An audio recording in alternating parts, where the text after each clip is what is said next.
usually when you're at work, your time's spent doing billable hours, and it doesn't necessarily give you the time to read up or learn different things, especially if you're lacking in a certain area.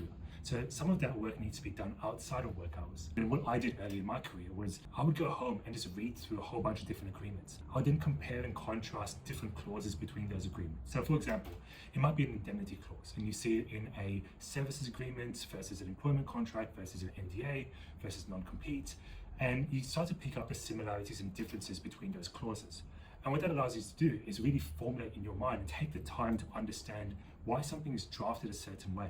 And it might be that in a particular agreement, it will be different to another type of agreement. Then in the back of your mind, when you get this task during your workday, you can then pull back and go, okay, I remember reading this at home last week. This is what my thoughts are on this. And if you're not sure, you take it to your supervisor and go, look, I've done X, Y, and Z. This is what my thoughts are. Can you please help with this? I think that's the proactive measures that lawyers, especially in the early stage, should be taking in order to succeed.